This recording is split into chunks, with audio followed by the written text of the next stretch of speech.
कसले पाए हो रे यहाँ आऊ भन्ने सर्वोच्च कमान्डर तथा आदरणीय बहुदिन व्यक्तित्व लक्ष्मी किशोर सुवेदीज्यू कार्यक्रममा उपस्थित नेपाल शिक्षक संघका अध्यक्षज्यू, नेपाल राष्ट्रिय शिक्षक संगठनका अध्यक्षज्यू, 15वटा सम्पूर्ण घटक संस्थाका सहकर्मी अध्यक्षज्यूहरू, त्यस्तै आपदा र त्यस्तै अस्थायी प्रकृतिका घटक संस्थाहरू, अस्थायी राहत, साथी उच्चमावि, बाल विकास, पेन्सन वञ्चित, प्राविधिक धार, विशेष शिक्षा लगायत सम्पूर्ण अस्थायी प्रकृतिका शिक्षक कर्मचारीका नेतृत्व साथीहरू, त्यस्तै घटक संस्थाका पदाधिकारी साथीहरू र त्यसैभरिबाट विद्यालय शिक्षा विधेयक ल्याउनको लागि, यो आन्दोलनलाई सफल पार्नको लागि उपस्थित हुनुहुने सम्पूर्ण शिक्षक कर्मचारी सहकर्मी मित्रहरूमा म एकीकृत अखिल नेपाल शिक्षक संगठन केन्द्रीय समितिको तर्फबाट र नेपाल शिक्षक महासंघको तर्फबाट स्वीकार्नु हार्दिक अभिवादन, नमस्कार।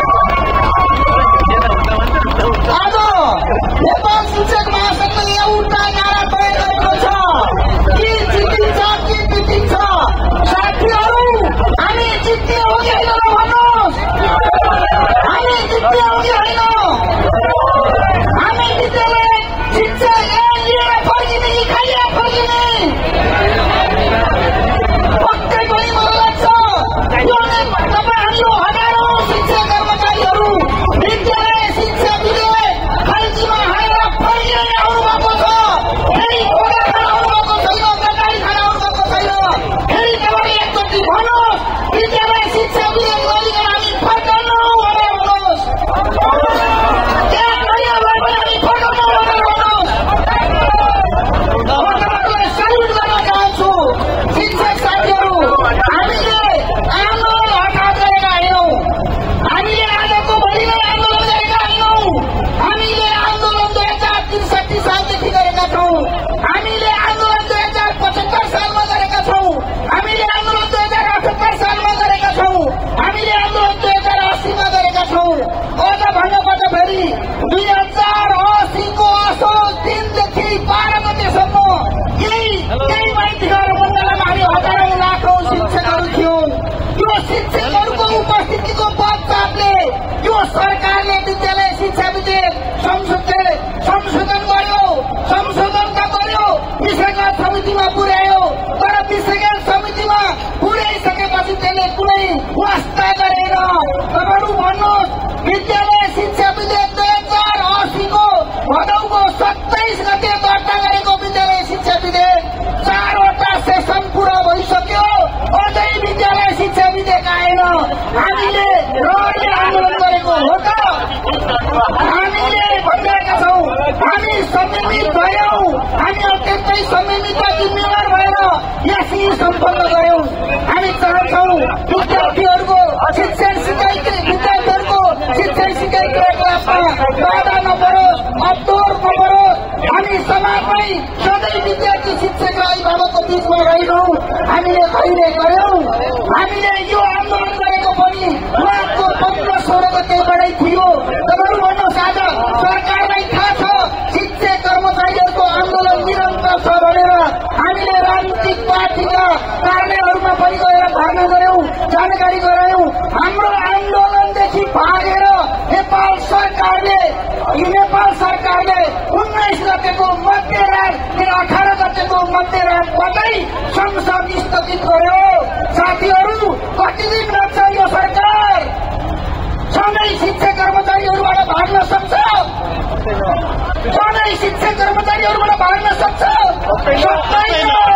सक्दैन। हामी भन्छौँ यो सरकारले बुद्धि पुर्याओस्। सम्मानीय प्रधानमन्त्री आज नेपालमा हुनुहुन्न, थाइल्याण्डमै हुनुहुन्छ भने पनि त्यहाँबाट हेरे हुन्छ। यो लाखौं शिक्षकहरूको पश्चात यो लाखौं शिक्षकहरूले के चाहन्छ भनेर म हार्दिकपूर्वक अनुरोध गर्न चाहन्छु। फागुनको 23 गते, चैत्रको 23 गते सम्मानीय प्रधानमन्त्रीज्यू नेपाल फर्किनुहुन्छ 24 गते फेरि संसदको अधिवेशन आह्वान गरियोस्। म जोरदार रूपमा भन्न चाहन्छु र गफवार छलफल गरियोस्। गफवार छलफल गरेर यो हामीले उठाएका मात्र मुद्दाहरू छिटोभन्दा छिटो पूरा गरियोस्। आज हामी शिक्षक मात्रै छौं, हामी भोलि विद्यार्थी पनि हुन्छौं। हामीले विद्यार्थीहरूलाई पनि आह्वान गर्छौं, वैचारिक हामी अभिभावकहरूलाई पनि आह्वान गर्छौं। यो लाख शिक्षकहरूमा 3 लाख हुन्छ शिक्षक विद्यार्थी अभिभावकहरू। यदि फेरि म भन्न चाहन्छु, यदि हामी शिक्षक विद्यार्थी अभिभावकले आज प्रधानमन्त्रीको राजीनामा आएका छैनौं, यो सरकारको राजीनामा आएका छैनौं, यो व्यवस्थाको विरुद्ध हामी आएका छैनौं, हामीले संविधानको कार्यान्वयन गर्न भनेर आएका छौं। यदि हाम्रो मागलाई सुनवाई भएन भने हामीले भनेका छौं ती राहतहरूको माग, ती अस्थायीहरूको माग, ती बाल विकासहरूको माग, ती विद्यालय कर्मचारीहरूको माग, ती पेन्सन वञ्चितहरूको माग, ती शिक्षा सिकाइ अनुदानका माग, ती श्रमिक उच्च माध्यमहरूको माग, ती प्राविधानहरूको माग, ती स्थायी शिक्षकहरूको माग, सधैँ प्राविदेखि प्रावि भइरहने रगत बढुवा हुने स्थायी शिक्षकहरूको माग हामीले त्यही खोजेका छौं। हामीले गुणस्तरीय शिक्षा खोजेका छौं। हामीलाई नै शासन गर्ने हामीले विद्यालय शिक्षा यही खोजेका छौं। आज हामीले राजनीति गरेका छैनौं। आज स्थानीय तहमा भएका ज्यादतीहरू तपाईहरू फर्किँदाखेरि जागिर रहने हो कि नरहने हो त्यो पीडा छ।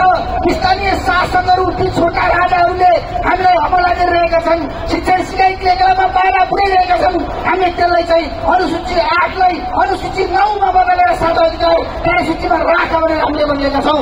आज हामी त्यही मागहरू उठाएका छौं। शिक्षाको गुणस्तरसँग सम्बन्धित छ। शिक्षामा चाहिँ लगानी वृद्धि गरेर हामीले भनेका छौं। यदि हाम्रो मागलाई सुनवाई भएन भने, यदि हाम्रो मागलाई सुनवाई गरेर विद्यालय शिक्षा विधेयक जारी गर्न खोजेन भने हाम्रो पाइला सिंहदरबारतिर जानेछ साथीहरू। हाम्रो पाइला सिंहदरबारतर्फ जानेछ। हामी शिक्षक विद्यार्थी अभिभावकहरू सिंहदरबार गयौं भने हामी आफै विद्यालय शिक्षा विधेयक लेख्न थाल्नेछौं। आज हामीले सांसद मानेका छौं। आज हामीले राजनीतिक पार्टी मानेका छौं।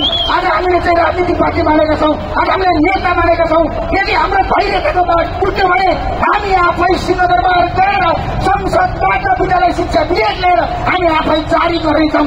सभामुखलाई जारी गर्न आउँछौं। यो चेतना भएर त्यही भएको कारणले गर्दा फेरि सरकारलाई त्यो चेतावनी दिँदै विषय समितिका मुख्याचार्यलाई त्यो चेतावनी दिँदै र त्यो चाहिँ उपसमितिका मान्यहरूलाई संसदीय समितिका मान्यहरूलाई यो आन्दोलनको प्रचार एकचोटि हेरेर 5 दिनभित्रमा हाम्रो विद्यालय शिक्षा विधेयक तयार गर्नलाई प्रधानमन्त्री फर्केपछि अधिवेशन खोलेर हाम्रो यहाँ जारी गर्नलाई म जोरदार रूपमा आह्वान गर्दै फेरि भने अब तपाईँहरूमा संशय छ, आशंका छ, विश्वास छ।